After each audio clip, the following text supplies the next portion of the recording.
మహాభారతంలోని పాత్రలలో కర్ణుడు ఒకడు. తన జీవితాంతం కర్ణుడు కర్మను నమ్మాడు. తన జీవితాన్ని చాలా ధైర్యంగా ఆస్వాదించేవాడు. తన జీవితంలో అనేక సమస్యలు, కష్టాలు ఎదుర్కొన్న వ్యక్తి. కానీ కర్ణుడు నుంచి మనం నేర్చుకోవాల్సిన విషయాలు ఎన్నో. ఎలాంటి కష్టాన్నైనా ఓర్పుతో ఎలా ఎదుర్కోవాలనే విషయాన్ని మహాభారతంలో కర్ణుడి ద్వారా తెలుసుకోవచ్చు. కర్ణుడి అసలు పేరు వసుసేనుడు. కుంతికి కుమారుడే అయినా ఆమె పాండురాజుకు భార్య కాకముందు ఇతను పుట్టాడు. దుర్వాసుడిచ్చిన వరాన్ని పరీక్షించడానికి ఎదురుగా కనిపిస్తున్న సూర్యున్నే ఆహ్వానించింది కుంతి. కొడుకు కనుక కవచ కుండలాలతో వెలిగిపోతూ పుట్టిన భయం కొద్దీ అతన్ని పెట్టెలో పెట్టి నీళ్ళలో విడిచిపెట్టింది. ఆ పెట్టె రథాల్ని నడుపుకొని అధిరథుడికి దొరికింది. అతని భార్య రాధకు ఆ కుర్రాన్ని చూపించాడు. బంగారంతో పుట్టాడు కనుక అతనికి వసుసేనుడు అని పేరు పెట్టుకున్నారు. అయితే కర్ణుడు గొప్పవాళ్ళకు పుట్టి కూడా సూతుడిగా పెరగడం మునుపటి కర్మ ఫలితమే. వసుసేనుడు సూర్యుని ఉపాసించి వేళ ఎవరేది అడిగినా దానం చేసేవాడు. అర్జునుడి కోసం ఇంద్రుడు వసుసేనుడి దగ్గర బ్రాహ్మణ వేషంలో వెళ్ళి అతన్ని కవచ కుండలాల్ని ఇమ్మని అడిగాడు. వాటిని ఒలిచి ఇచ్చాడు కనుకనే అతనికి కర్ణుడు, వైకర్తనుడు అనే పేర్లు వచ్చాయి. అయితే ఈ దానానికి బదులు ఒకసారి మాత్రమే పనికొచ్చే శక్తిని ఒకదాన్ని ప్రతిదానంగా తీసుకున్నాడు కర్ణుడు. ప్రతిదానం తీసుకుంటే ఆ దానం ఎంతటిదైనా గొప్పతనాన్ని పోగొట్టుకుంటుంది. కర్ణుడు బ్రహ్మాస్త్రం అభ్యసించడానికి పరశురాముడి దగ్గరికి వెళ్ళాడు.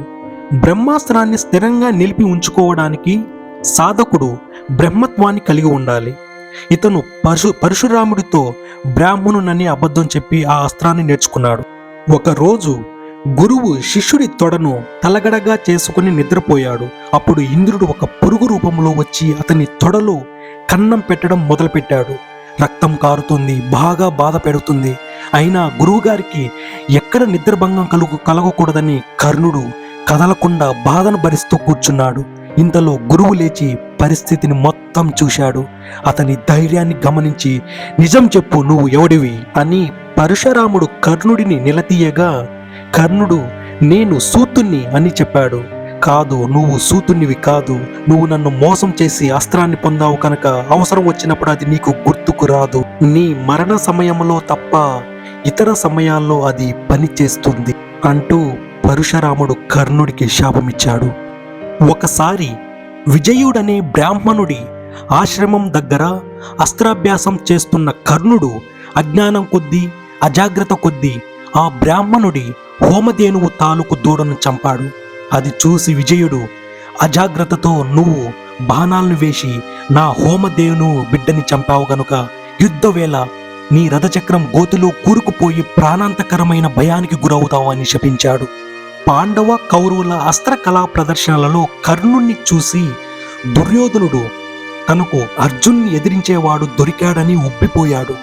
రాజకుమారుడు కాదు కాబట్టి వాడు ఈ రంగంలోకి రాకూడదనేసరికి అతన్ని రాజుగా చేయడానికి అప్పటికప్పుడే కర్ణుణ్ణి అంగరాజ్యాధినేతగా చేశాడు.